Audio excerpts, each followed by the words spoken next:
Please welcome Andrew Yang. Hey. Hello, Mr. Yang. I was telling you I have a dear friend who's part of the Yang Gang and is riding very hard for you. So he's very excited you're on today. So I was first really introduced to you in the last debate, but there's a controversy going on right now because you accused NBC of cutting your mic off at times when you wanted to interject. NBC has denied that's happened, but it's a big conspiracy all over the internet. Can you clarify what happened? Well, I was only asked 2 questions over 2 hours, and that's, there for everyone to see. And so I just shared my experience with some supporters after the fact. But we're just thrilled that I have another debate in July and then also in September and October to keep getting our ideas out to the American people. But how do you make it so you speak more than 3 minutes? Well, we were joking that maybe I'd have like a sign or something, like hold it up. But we're very confident that we'll get more opportunities in the Were you the only one that happened to? Or did somebody else also get screwed out? I think one of the other candidates said that her mic was also cut at various times. Marianne Williamson? Yeah, I think that's right. I haven't talked to Marianne about it, though. Yeah, because he spoke less than 3 minutes, or about 3 minutes. But you have some very dedicated followers. They call themselves the Yang Gang. Supporters wear hats that have math written across the top, make America think harder. Crowds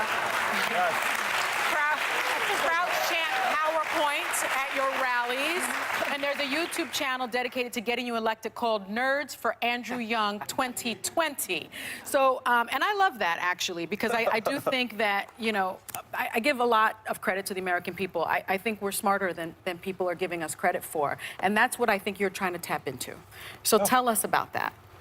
Well, my campaign's dedicated to trying to solve the problems that got Donald Trump elected. We're in the midst of the greatest economic transformation in the history of our country, what experts are calling the fourth industrial revolution. And so Make America Think Harder is trying to get America focused on the fact that it's certainly not immigrants that are causing these problems. It's the fact that technology is pushing our economy to a point where more and more Americans are having a harder time finding paths forward. Amazon's closing 30% of our malls and stores in the next 4 years, and being a retail worker is still the most common job in this country. The average retail worker is a 39-year-old woman making between $9 and $10 an hour. We know she doesn't have much in the way of savings. So as her stores close, the opportunities disappear. We have to start focusing on solving those problems, and that's what Make America Think Harder. It's the opposite of this call to yesteryear. We need to start solving the problems of today. Is anybody in the Republican Party giving any thought to that, what you just said? Well, when you talk to politicians about this economic transformation we're in the midst of, unfortunately, a lot of the solutions revolve around education and retraining.